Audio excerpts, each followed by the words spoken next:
Nós cantamos a respeito de quem Ele é, debaixo da atmosfera que Ele traz. A gente pode ficar o resto da vida cantando que Ele é bom e seu amor dura para sempre.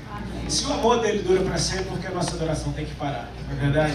Enquanto o amor dele dura, a nossa adoração vai durar para sempre. Amém? Deus te abençoe, pode tomar teu assento, fica à vontade aí.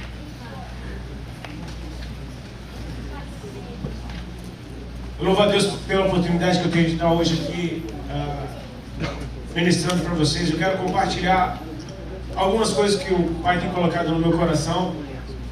E eu quero estar falando sobre a adoração nessa noite. Durante as reflexões que eu fiz com meus irmãos aqui, a gente pôde conversar alguma coisa a respeito. E ontem mesmo na janta, eu me lembro de ter dito para eles que eu amo falar sobre adoração, porque cada vez que eu falo alguma coisa nova, a gente acaba aprendendo. Tipo, se eu for falar de adoração amanhã, talvez eu fale coisas diferentes do que eu vou dizer hoje, porque é algo que a gente vai aprendendo. Eu tenho entendido que a adoração ela vai além daquilo que eu possa oferecer a Deus. Tem muito mais a respeito do que Ele pode extrair de dentro de mim. Deus pode tirar de você algo que nem você sabia que você tem. As crianças não sabem o que elas têm dentro delas. E Jesus disse que das crianças Ele tira o perfeito louvor. Amém? A verdadeira adoração não é algo que eu produzo pela minha vontade própria. É algo que Deus extrai de mim quando eu me alinho com Ele em Espírito. Amém? E eu oro para que o Senhor libere uma porção nova sobre nós aqui nessa noite. Amém? Que você tenha o coração aberto. E tem um texto que, cara, eu creio que quando eu chegar no céu, e eu vou chegar em nome de Jesus, amém?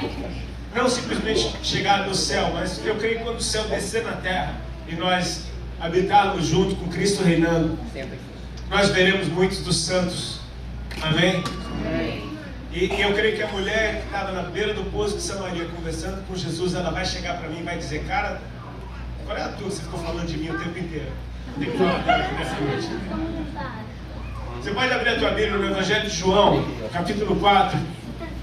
A gente vai estar lendo a partir do verso 20. Olha de lá aí.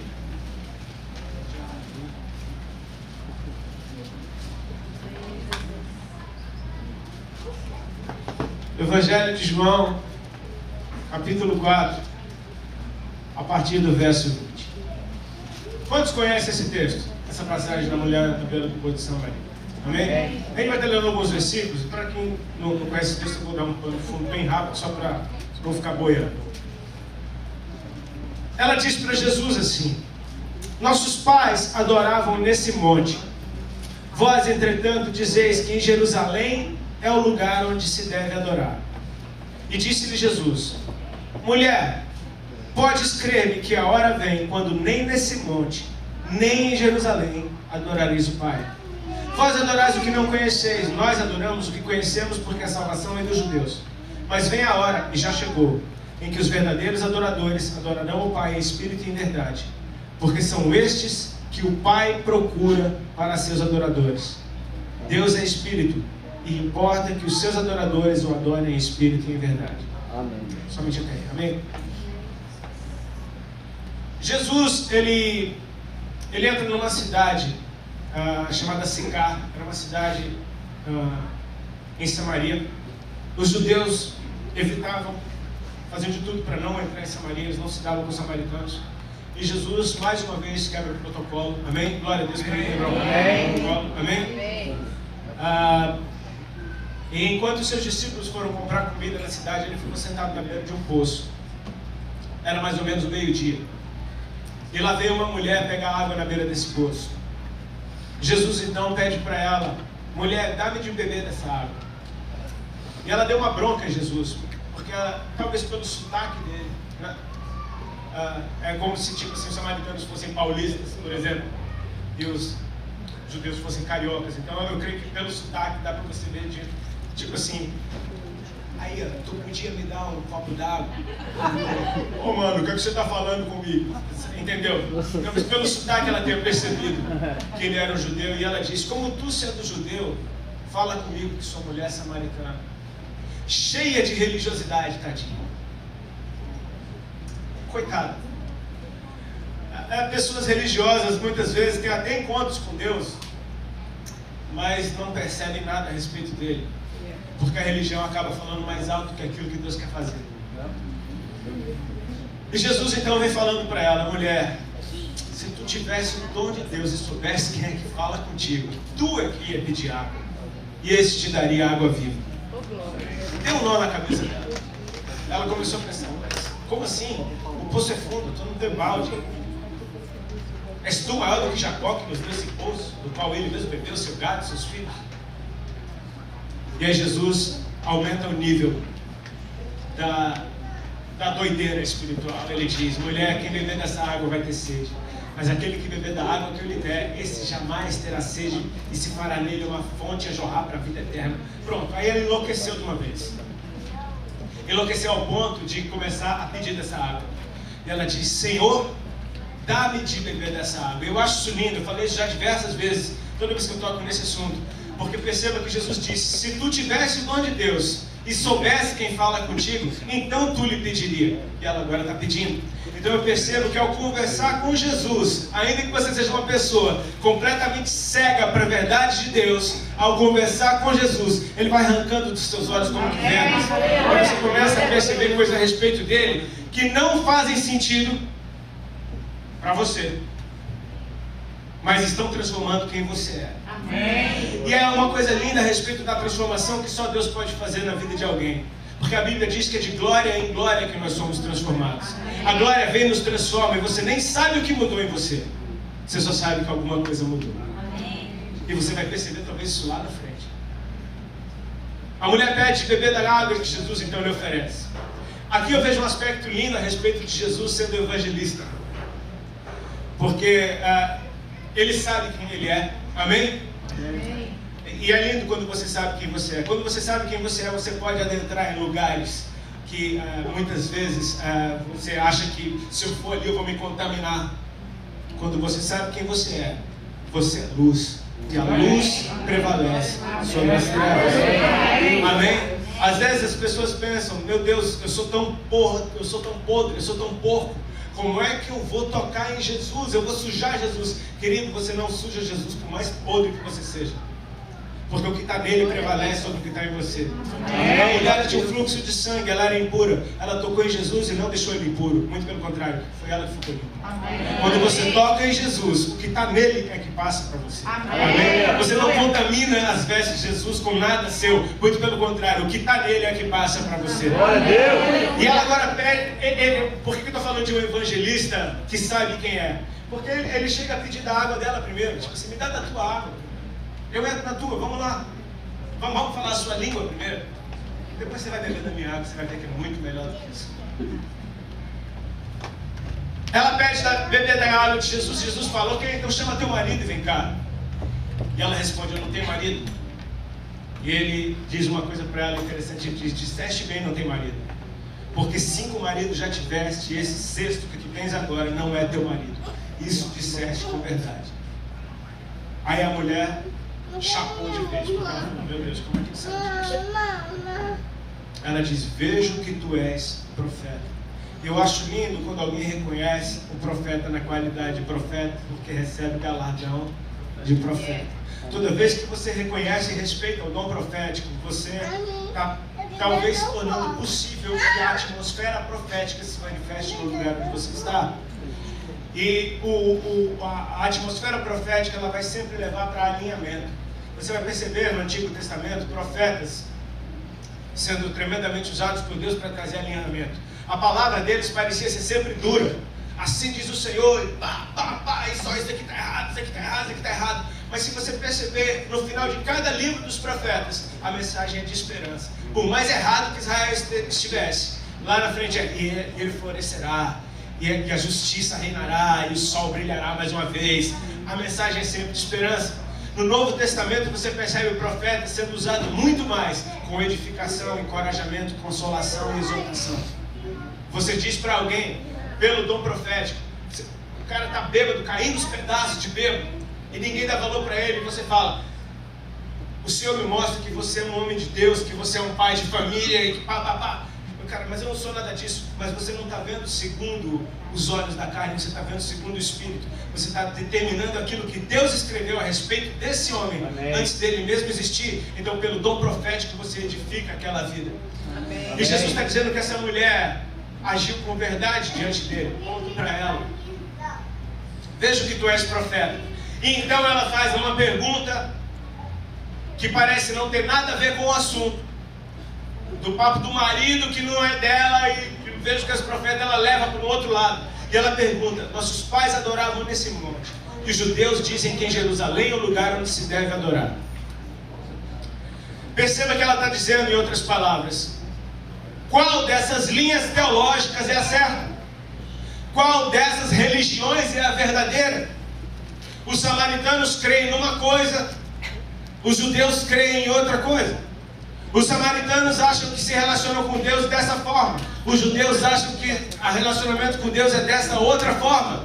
O que ela está dizendo: não existem duas verdades, existe uma só, e eu quero saber qual é. Quem aqui gostaria de saber qual é a verdade?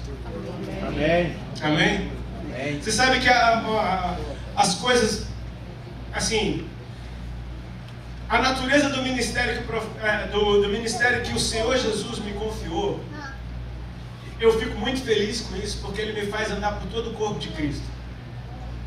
Eu hoje estou numa igreja quadrangular. Daqui a uma semana eu posso estar numa igreja batista, depois eu posso estar numa Assembleia de Deus, depois numa presbiteriana, depois numa metodista, e olha como eu sou.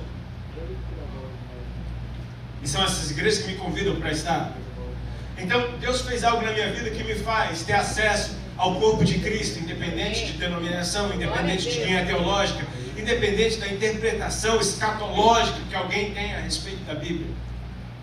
Eu sei que se eu pregar o Evangelho simples e puro, a palavra é boa em qualquer lugar. Aleluia. Amém. Mas às vezes eu me pego, eu não fiz teologia, eu não fiz seminário, eu tive experiências com Deus, eu decidi mergulhar nele e eu me entrego aquilo que Ele me passou. Eu confio nisso. Amém. Mas eu percebo que muitas pessoas, às vezes, o enfado dos estudos cria mais barreiras do que aproxima. Eu lembro que uma vez eu estava numa mesa redonda, sabe, tipo, tem vários microfones e várias pessoas respondendo perguntas.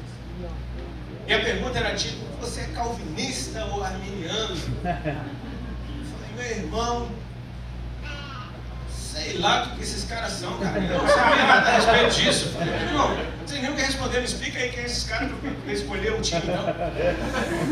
Aí lá, porque é o calvinista, mais ou menos assim, papapá. Eu falei: poxa, legal, a gente com ele, deve ser o nome de Deus. E o outro? Assim, assado. Eu falei: pô, também gostei do outro, o que é que eu faço agora, cara? Eu tenho que escolher um dos dois. Não dá para concordar com os dois, não dá, porque eles discordam. Então eu sou de Jesus.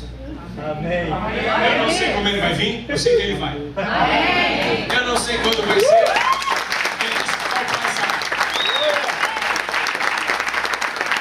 Não estou dizendo que está errado.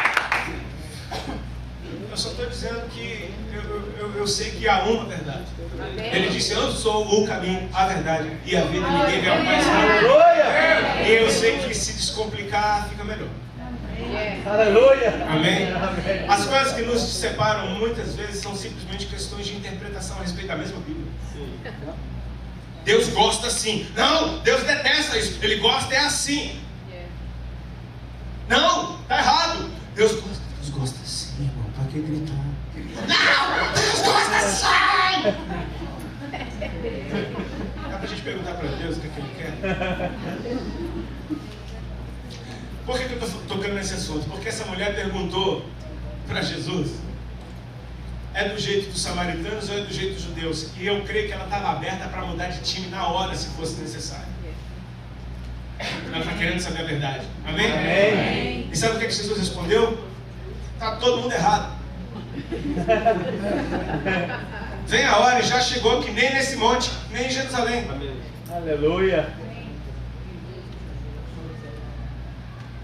Isso me fez refletir a respeito de algumas coisas.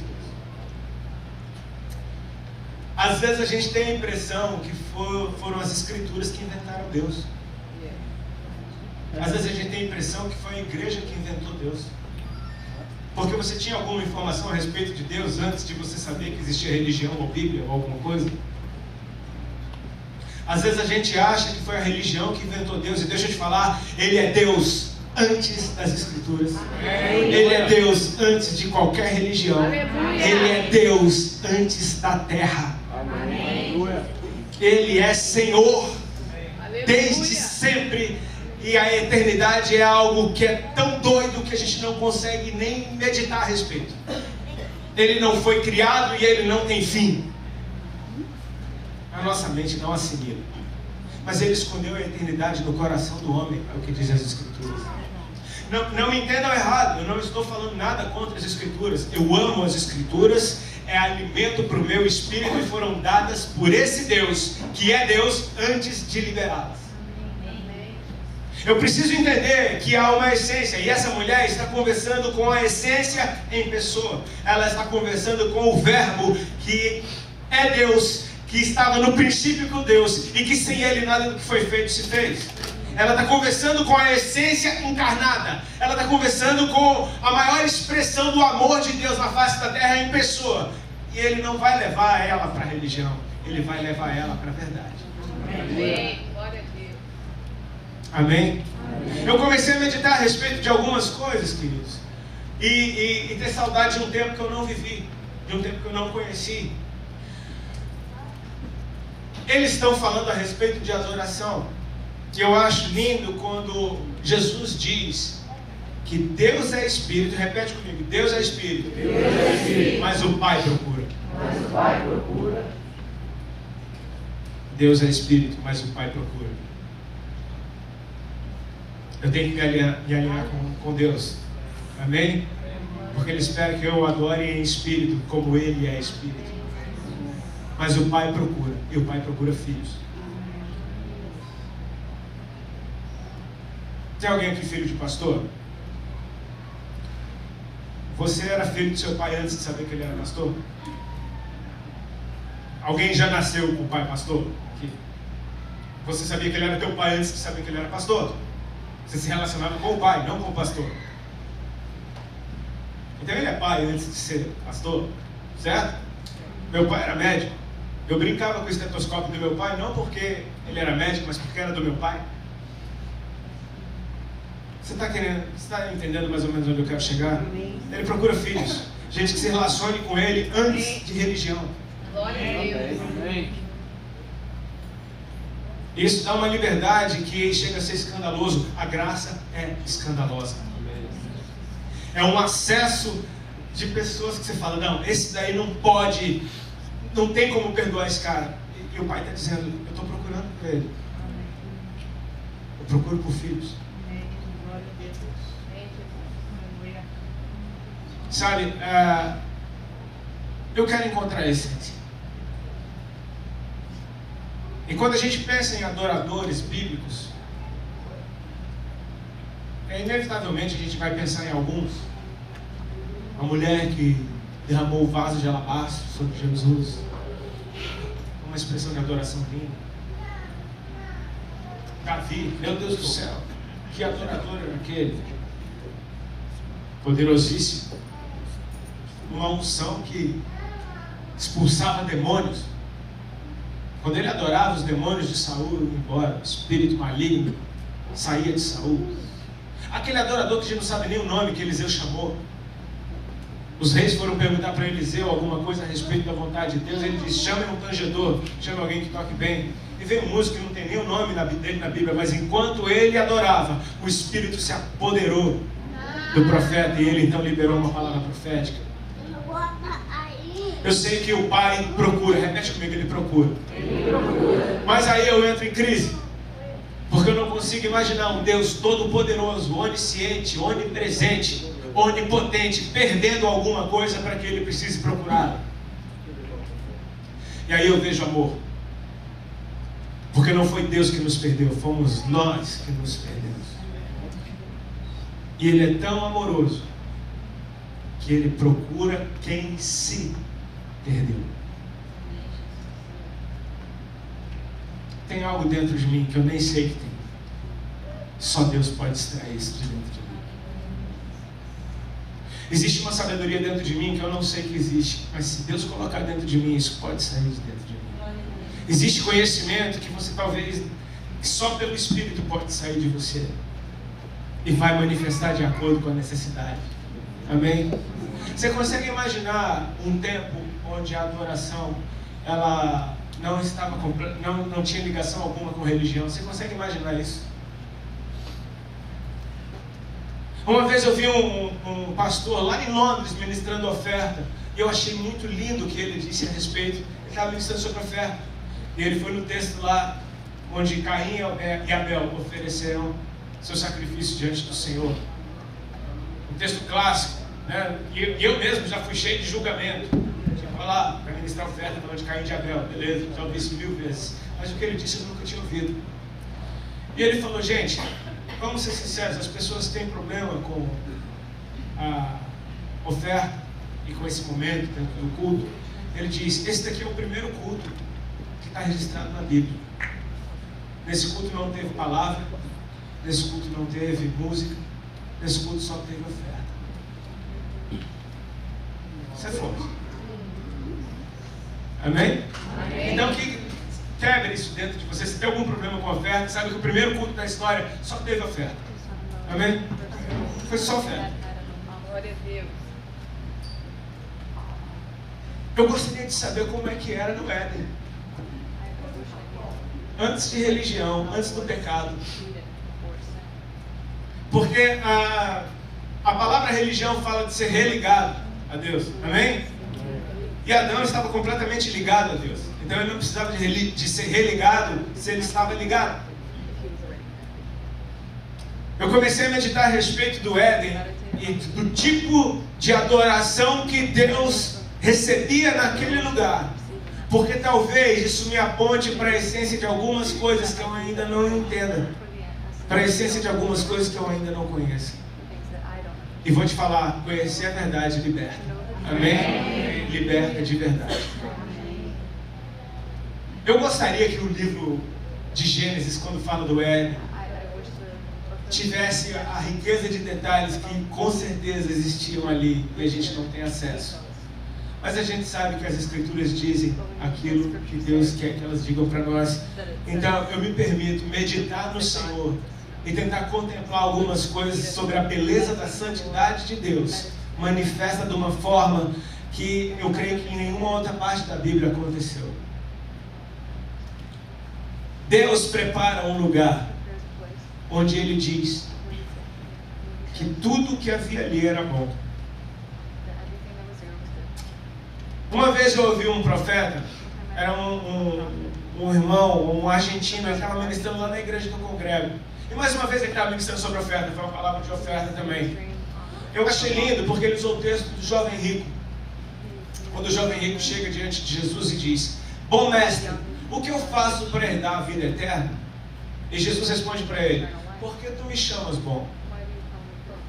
Ninguém é bom, senão um que é Deus. E o que esse profeta liberou naquela noite foi algo que mudou minha forma de enxergar como Deus enxerga.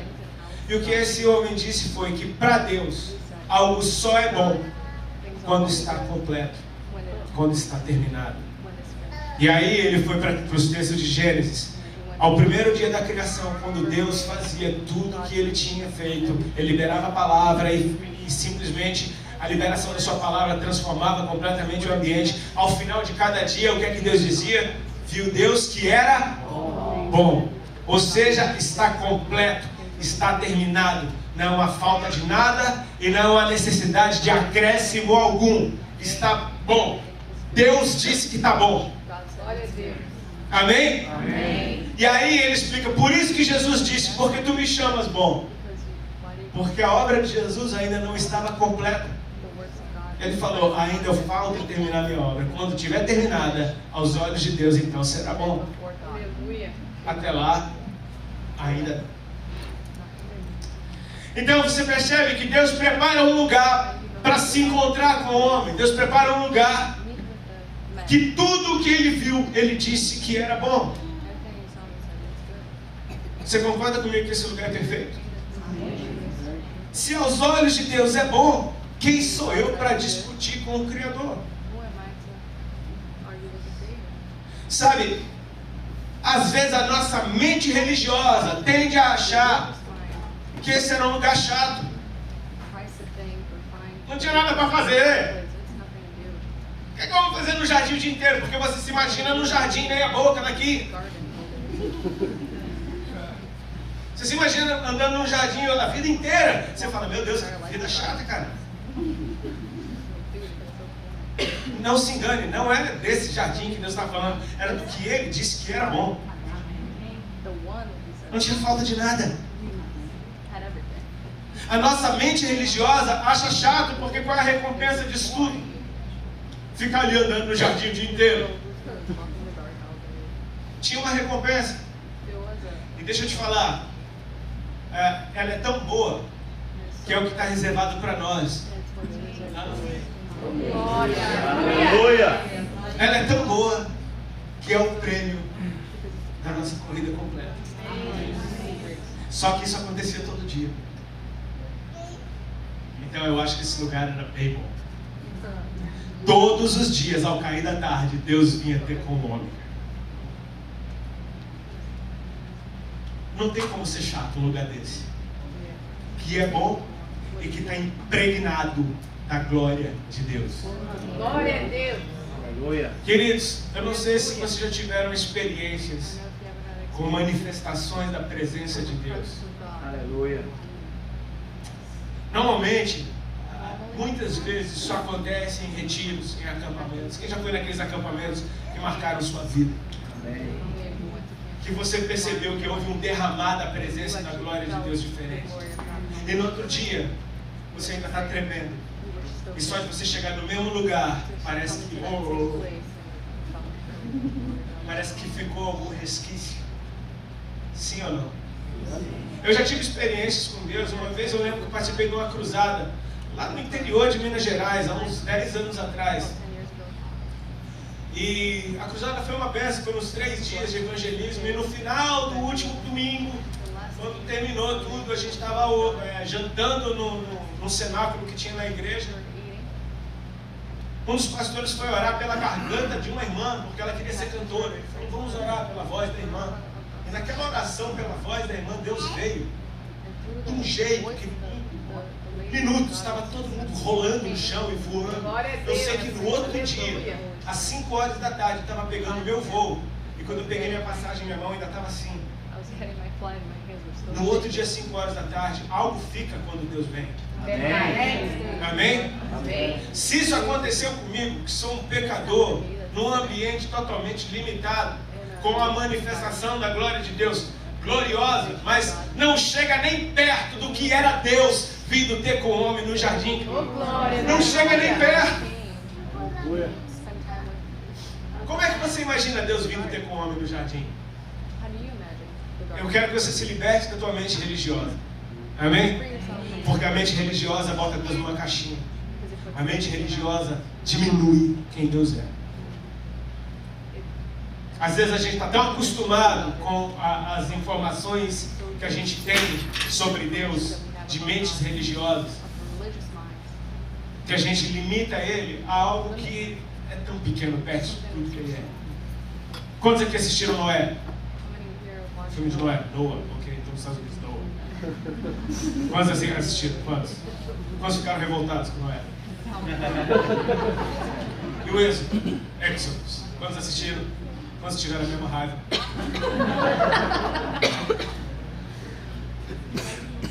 Qual é a raiva que você teve? Primeiro as heresias loucas, tipo assim, meu Deus do céu. Em Êxodo, aquele menininho brabo, Moisés tomando uma pedrada na cabeça e ficando enterrado na lama. E o menininho bravo, meu irmão, que me deu uma raiva. Moisés, Black Bloc, querendo fazer terrorismo no Egito, explodindo bomba. Não. Dá raiva. Não imagine Deus vindo no jardim como um homenzinho. Ele é um homenzinho de cabelo branco. Oi, Adão. Vim aqui conversar com você. Vamos passear no jardim. Tudo bem, como foi seu dia? Desculpa. Eu quero ter uma mente livre para imaginar Deus Amém. muito além de Aleluia. toda a glória que eu posso Amém. imaginar. Sabe o que? Isso é observação, tá? E eu não me sinto culpado de observar de acordo com as Escrituras. Eu não consigo imaginar o céu ficando sem Deus. I've never imagined heaven without. Então, se Deus vinha todos os dias no jardim, eu acho que o céu vinha com ele. Aleluia. Eu acho que vinha tudo. Eu acho que vinha trono. Eu acho que vinha serafim, querubim. Eu acho que vinha tudo que era anjo. Eu acho que vinha 24 anciãos. Eu acho que vinha, eu acho que vinha tudo. Everything. Eu acho que Deus vinha com toda a sua glória naquele lugar. Ele vinha com todo o peso da sua glória. Não havia limitação alguma, porque não havia pecado. Se permita enlouquecer nessa noite. Glória a Deus. Amém? Amém. Tente imaginar o inimaginável. Tente crer no incrível. Ele vindo com toda a sua glória. E se ele faz isso todos os dias, esse lugar não é chato. Esse lugar é maravilhoso. Meu Deus, o lugar que ele preparou, ele disse que era bom, ele disse que era perfeito. Agora perceba uma coisa, quando ele vem fazer o homem, ele é tão lindo. Ele não enviou uma palavra, ele veio ele mesmo. Deus toca a terra e eu imagino a alegria da terra de ser tocada por Deus. Deus pega a terra na mão e faz da terra o boneco. Com todo detalhe, a sua imagem e semelhança. E aquele que é perfeito está fazendo o boneco a sua imagem e semelhança. Aleluia. Cada detalhe pela mão de Deus. E Deus disse que era Muito bom. muito bom. É.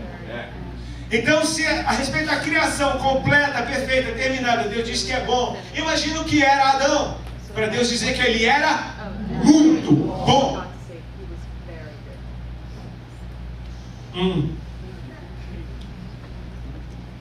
Ok.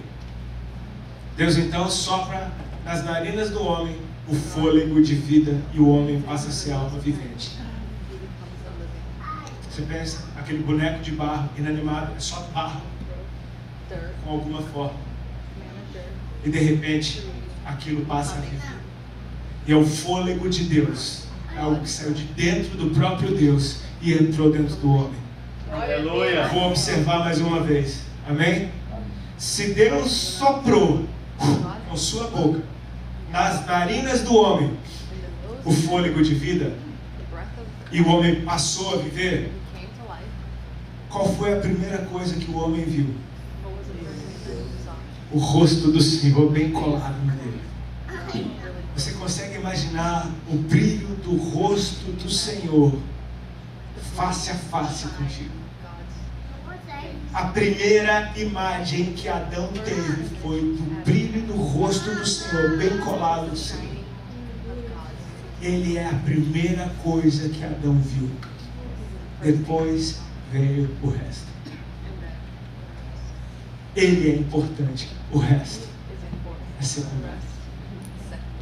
O lugar já não importa, importa é aquele que vem no lugar. Aleluia. Não importa o lugar. Se Deus te mandar fazer missões na África, mas a África, meu Deus, como é que eu vou sair do conforto da América e vou para a África? Se ele se manifestar na tua vida lá, meu irmão, você vai odiar a América, você vai querer ficar lá. O lugar onde Deus se manifesta é especial, não por causa do lugar, mas por causa da manifestação do Senhor. Aleluia. Quantos aqui querem ir para Israel? Eu quero também. Quero andar por lá. Mas o que faz Israel ser esse lugar que todo crente quer ir? Lá Deus se manifestou.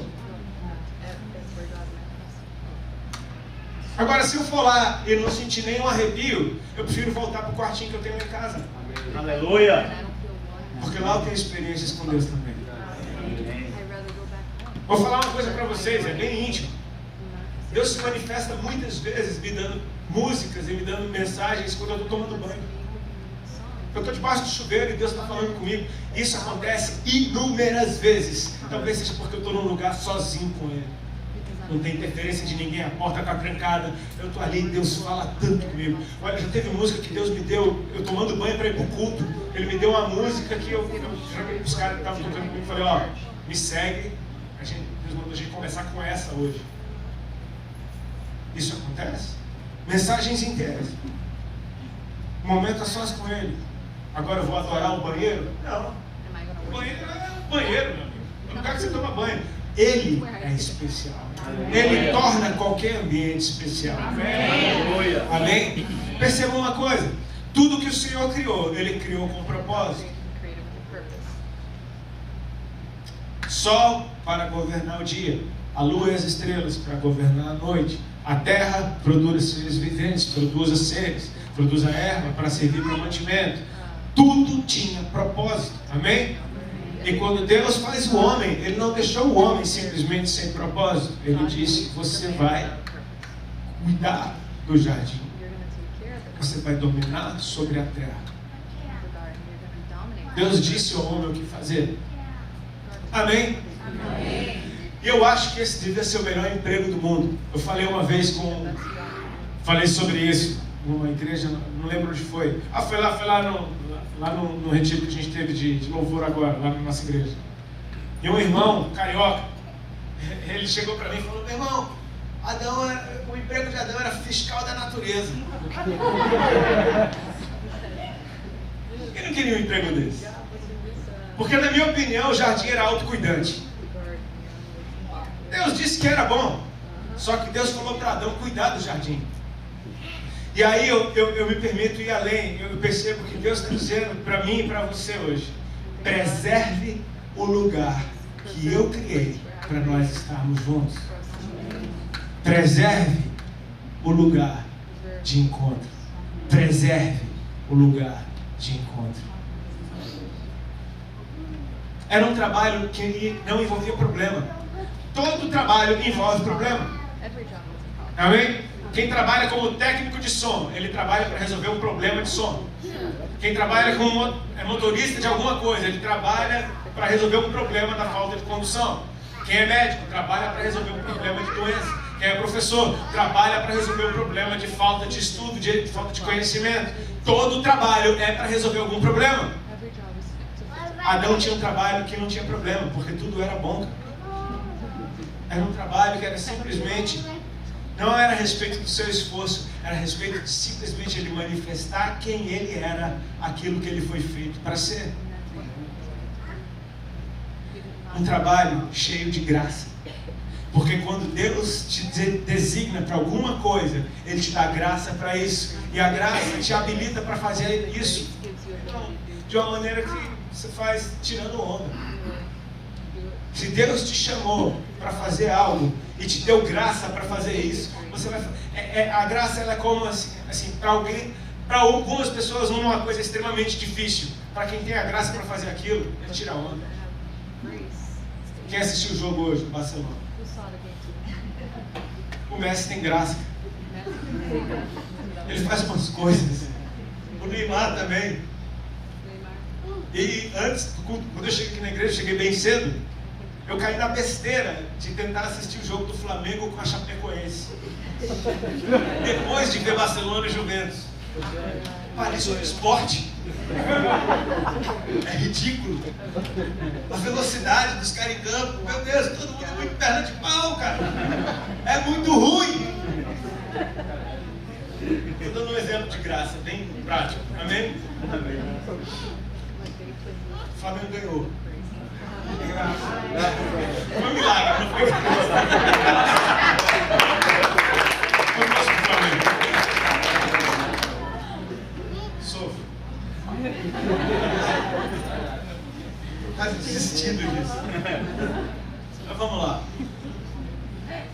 Adão tinha um trabalho de preservar, cuidar, ser o que ele nasceu para ser. O que Deus estava dizendo para ele é: seja o que eu te fiz para ser. Esse é o seu trabalho. Seja o que eu te fiz para ser. Posso partir para a observação mais uma vez? As Escrituras dizem que todos os dias Deus vinha ter com o homem no jardim. Amém? Amém. É isso que as Escrituras dizem. Amém. Então, se ele vinha todos os dias, você concorda que todos os dias ele voltava? Sim, se ele vinha todos os dias, se ele vinha e não voltava, para que ele vinha? Todos os dias Deus vinha ter com o homem no jardim. Então, por pura observação, eu percebo que todos os dias ele voltava. Amém? Amém. E o que é que se faz enquanto ele não está? Ele deu propósito para todas as coisas. Eu faço aquilo que eu fui feito para fazer. O que é que você foi feito para fazer? Aquilo que ele disse. Amém. O homem não tentava fazer o papel da terra, nem o papel das estrelas, nem o papel do sol, nem o papel da lua, nem o papel da luz, nem o papel das trevas. Ele só fazia o papel dele. O que Deus esperava que ele fizesse. E era isso que tudo fazia enquanto Deus não vinha. Porque quando ele vem, querido, a única coisa que a gente faz é estar nele e se deliciar com ele. Amém. O que está nos prometido não são as ceias das bodas do Cordeiro. Amém? Jesus disse: precisamos trabalhar enquanto é dia, porque vem a noite, quando ninguém pode trabalhar. Eu tenho que fazer. Sabe que eu não vou evangelizar ninguém no céu? Amém? Você não vai precisar pregar o evangelho no céu. Amém? Você não vai precisar curar ninguém no céu porque lá não tem doença. Você não vai precisar animar ninguém porque lá não há tristeza. Você não vai precisar enxugar lágrimas de ninguém porque lá não há lágrima alguma. Glória a Deus. Aleluia. Aleluia. Lá você só vai estar com ele Amém. junto daquela multidão, adorando e adorando e adorando e adorando. Aí você pensa, essa vida é muito chata, ficar dizendo que ele é santo a eternidade inteira. Você acha que é chato, cara?